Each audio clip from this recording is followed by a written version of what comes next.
unlike his teammate and another member of the wideouts, as they were called in Alabama, Devonta Smith, because another reunion actually, volume for Smith here landing in Philadelphia, and the fact, that Philadelphia made a deal with a division rival to also trade up and get Hurts some familiar weapons. I think he's going to be the number one receiver there. I really do. I mean, oh yeah.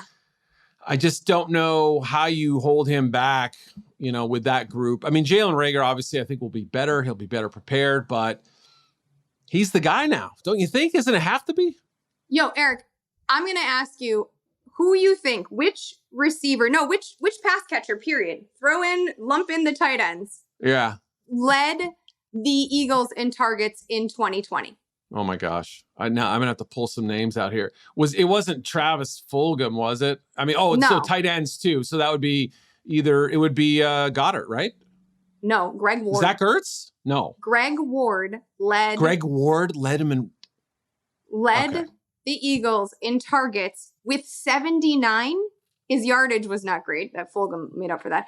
And then he also scored 6 touchdowns. Yeah. I mean, look, I don't know what you make of their whole group. They've got about 15 of them on the roster, and I think only about 3 deserve to get any playing time. But yeah, it's probably got to be Devonta, Reagor, whoever in that third spot, either Fulgham, Ward, and the 2 draft picks from last year, Watkins and Hightower, I guess. Arcega-Whiteside is there. I mean, is that a mess? Come on.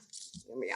I am like looking at my notes because I did a bunch of math on obviously like those numbers are a little bit messed up because Hurts wasn't the starter until the end of the season. So who did, right. But, and Goddard was injured. And so there was certainly not consistency, but Hurts has the rapport, or at least I don't want to say the rapport because it wasn't that much overlap, but there is some familiarity with Smith. And as much talk as everyone is wanting to make over Smith's lack of size, clearly the Eagles aren't worried about it because they traded up. Clearly they felt like his route running was enough to make up for any physical deficiency that might be perceived.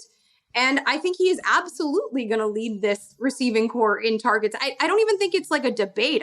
According to ECR, which is expert consensus ranking, not just Yahoo, but all of the platforms. He's the wide receiver 33 right now, and you have to imagine it's solely because of volume. Because we know that Hurts is not going to be leaned upon for his arm, but rather his legs. He's going to be in there making plays, no doubt about it. I mean, he could be, I guess it wouldn't be shocking to say he could lead the all rookies in receptions, but with Chase being right there as well. Yeah. I don't know. This is fascinating to me. I think I have Chase ranked slightly ahead of him because I think the overall offense, like I would rather have a piece of that offense, than the Eagles. And also, I don't know how good I feel about Hurts and Smith, both young players facing the Washington football team twice a season.